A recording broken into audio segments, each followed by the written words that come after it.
بسم اللہ الرحمن الرحیم۔ سورہ صافات کا بقیہ حصہ، سورہ صاد اور سورہ زمر مکمل اور سورہ مومن کے ابتدائی دوروں کو تقریباً 12 مکمل تلاوت کیا گیا، 12 سے ہو گیا۔ اللہ تعالیٰ یہ فرماتا ہے کہ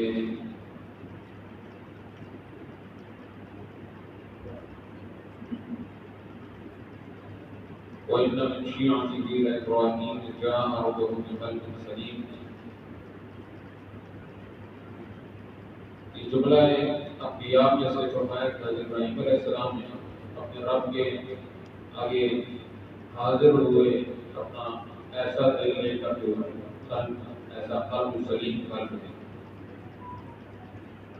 جو ہر قسم کی شرک سے پاک، ایسا قلب لے کر حاضر ہوئے۔ ابراہیم علیہ السلام موحد اعظم ہیں،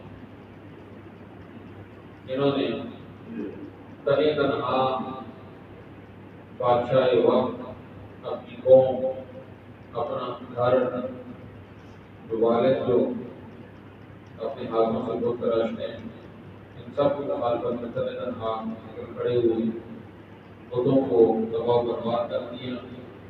اللہ رب العزت نے فرمایا کہ فَأَرَادُوا بِهِ كَيْدًا، لوگوں نے ان کے ساتھ برا سلوک کرنا چاہا، ہم نے ان کو ناکام کر دیا اور ان کو پست کر دیا، ابراہیم علیہ السلام کو بالا کر دیا، اور انہوں نے ایک بہت بڑی آگ تیار کی تھی ابراہیم علیہ السلام کو جلانے کے لیے، اللہ رب العزت نے بچا لیا۔ اور پھر ابراہیم علیہ السلام کو بڑھاپے کے اندر آ کے اللہ رب العزت نے اولاد عطا فرمائی، فَبَشَّرْنَاهُ بِغُلَامٍ حَلِيمٍ، بڑا پروردگار بیٹا جو ہے نا ان کو اس کی خوشخبری دی۔ تو جب بیٹا جو ہے وہ چلنے پھرنے کی عمر کو ہوا تو ابراہیم علیہ السلام نے بیٹے سے فرمایا کہ میں آپ کو خواب کے اندر ذبح کر رہا ہوں، آپ کا کیا خیال ہے؟ کیونکہ نبی کا خواب جو ہوتا ہے وہ اللہ کی وحی ہوتی ہے، تو تمہارا کیا خیال ہے اگر تمہیں ذبح کر رہا ہوں تو قربان جائیں اس خانوادہ نبوت پر؟ کہ انہوں نے جواب دیا کہ یا ابا جان، جو آپ کو حکم دیا گیا ہے اس کو آپ پورا کیجیے، ستجدنی انشاءاللہ من الصابرین، آپ مجھے صبر کرنے والوں میں سے پائیں گے۔ تو کیسے صابر تھے؟ اللہ رب العزت نے ان کی گواہی قرآن کے اندر دی، فلما اسلما، جب پوری طرح فرمانبردار ہو گئے، اس قلب کی گواہی اللہ دے رہا ہے کہ فرمانبرداری کی۔ تو جیسے فرمایا کہ ابراہیم علیہ السلام پورے 100% اللہ کا امر پورا کرنے کے لیے ذبح کر رہے ہیں، اور بیٹا اللہ کا امر پورا ہونے کے لیے ذبح ہو رہا ہے، مکمل طور پر ذرہ برابر قلب کے اندر یہ کہ نقطہ بھی موجود نہیں ہے، یہ کیا ہو رہا ہے؟ یہ ایسی چیز ہو رہی ہے کہ جس کی مثال اس دنیا کی تاریخ میں نہیں ملتی نہیں، ایسی کوئی مثال پہلے موجود نہیں بات میں۔ تو کیا ہو رہا ہے؟ ایسا کوئی خیال نہیں، صرف اتنا بات ہے کہ اللہ کا امر ہے وہ پورا کرتے ہیں، بات اس کے علاوہ اور کچھ بھی نہیں۔ تو اللہ رب العزت نے فرمایا ابراہیم کا صدق ہو گیا، آپ نے اپنا خواب سچا کر دکھایا ہے، آپ اپنا معاملے کے اندر سچے ہیں، ہم نے جو ہے وہ بدلے میں جو ہے نا وہ ایک بڑی قربانی کو عطا فرما دی۔ لیکن وزارت علی فی الآخرین، اس سنت کو ہم نے رکھ دنیا تک جاری کر دیا۔ یعنی صحابہ اکرام نے حضور صلی اللہ علیہ وسلم سے پوچھا کہ ما هذه الاضاحی، اللہ کے رسول یہ قربانی کیا چیز ہے؟ فرمایا سنت ابی ابراہیم، یہ آپ کے والد ابراہیم کی سنت ہے۔ سورہ صاد، اللہ اکبر، سورہ صاد کے اندر ارشاد فرمایا کہ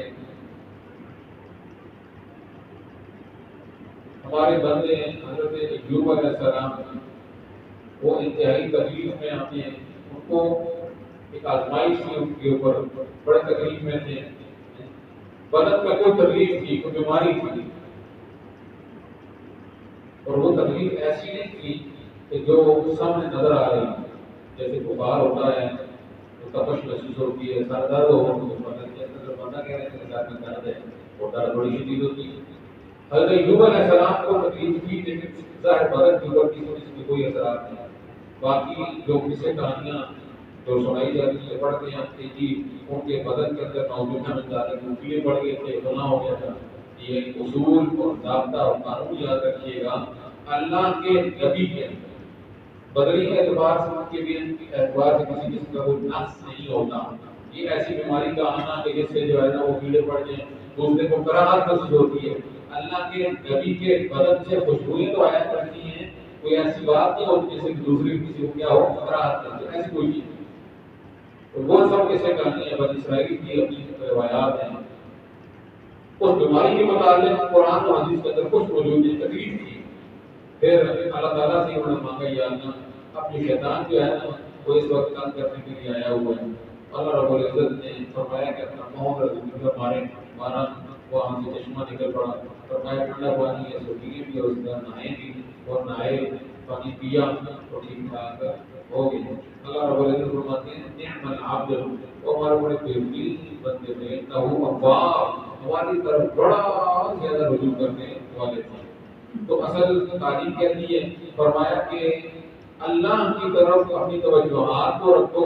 اللہ فرماتا ہے جو میری طرف ہوا بات تکلیف ہے، خوشی ہے، کچھ بھی ہے، وہ ہر معاملے میں متوجہ نہیں کر رہتا ہے. تکلیف ہے تو صبر کرتا ہے، اور اگر خوشی ہے تو شکر ادا کرتا ہے. شکر بھی اللہ کی طرف متوجہ ہے اور بھی اللہ کی طرف ہے. تو سورہ زمر ارشاد فرمایا کہ کفار کو اس دن ارشاد فرمایا کہ سورہ زمر کے اندر میرے بندوں اپنی جان پر ظلم کر بیٹھے ہو تو لیکن اللہ تعالیٰ کی رحمت اللہ کی رحمت سے مایوس نہ ہو.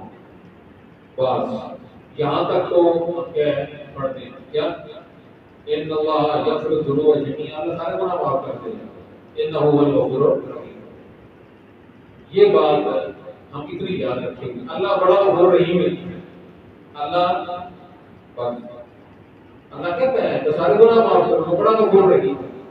لیکن کس کے حق میں غفور رحیم ہے؟ وہ کہتا ہے وہ انیبوا الی ربکم واسجدوا لہ، توبہ کرو اس کے اللہ کے حضور توبہ کرو اور اس کے فرما بردار بنو. پچھلے گناہوں کی معافی مانگ لو، آگے فرما برداری اختیار کر لو. یہ ہے جب یہ اختیار کر فرمایا کہ میں سارے گناہوں کو تمہارے کو معاف کر دوں. آمین. الحمد للہ رب العالمین والعاقبۃ للمتقین والصلاة والسلام على من لا نبي بعده ولا رسول بعده ولا معصوم بعده. اللهم ربنا آتنا في الدنيا حسنة وفي الآخرة حسنة وقنا عذاب النار. وصلى الله على خير